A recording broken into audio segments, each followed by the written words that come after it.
গাইবান্ধায় প্রতিদিন অন্তত ৫০০ দরিদ্র মানুষকে ইফতার ও রাতের খাবার খাওয়াচ্ছে স্বেচ্ছাসেবী সংগঠন গণ উন্নয়ন কেন্দ্র। সংগঠনের সদস্যদের বেতনের একটি অংশ থেকে মেটানো হচ্ছে আয়োজনের খরচ। গাইবান্ধা জেলা রিপোর্টার সিদ্দিক আলম দয়ালের তথ্য ও ছবিতে ডেস্ক রিপোর্ট। ইফতারের আগে শত শত মানুষের ভিড় জমে গাইবান্ধা শহরের বাস্টার পাড়ায়।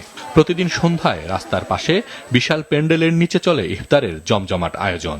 আর এখানেই অসহায় ও দরিদ্র রোজাদাররা সারেন রোজকার ইফতার। ইফতারিতে দেয়া হয় খেজুর, ছোলা, পেঁয়াজু, জিলাপি, ফল, বড়ি ও শরবত সহ স্বাস্থ্যসম্মত খাবারের বেশ কয়েক পদ।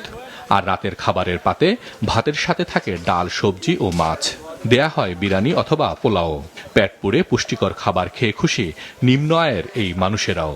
এটা সুন্দরভাবে পরিবেশন করে, খাওয়া দাওয়াটা সুন্দরভাবে দেয়, আমাদের মতন গরিব মানুষেরা ভালো খেতে পারে।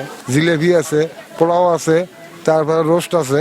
গত 7 বছর ধরে পুরো রমজান জুড়ে এই আয়োজন করে আসছে গণ উন্নয়ন কেন্দ্র নামে স্বেচ্ছাসেবী সংগঠনটি। এদের প্রায় ২৫০০ সদস্য। এদের আয়ের অংশ থেকে করা দানের অর্থেই মেটানো হয় এই মহতি উদ্যোগের সমস্ত খরচ। অনেক সম্মানজনকভাবে আমরা মানুষকে সেবা দেওয়ার চেষ্টা করি এবং আমরা সহকর্মীরা সবাই নিজে হাতে খাওয়াই এবং রান্নাও আমাদের কর্মীরাই করে। রমজান মাসে মানুষ অন্তত একবেলা আমাদের সাথে খেয়ে তারা যাতে ইবাদত বন্দেগী করতে পারে, রোজাটা করতে পারে, আমরা সেই জন্য এখানে ইফতারি এবং রাতের খাবারের আয়োজন করি। শুধু মুসলিমরাই নয়, স্বেচ্ছাসেবী এই সংগঠনে যুক্ত আছেন শতাধিক অমুসলিমও।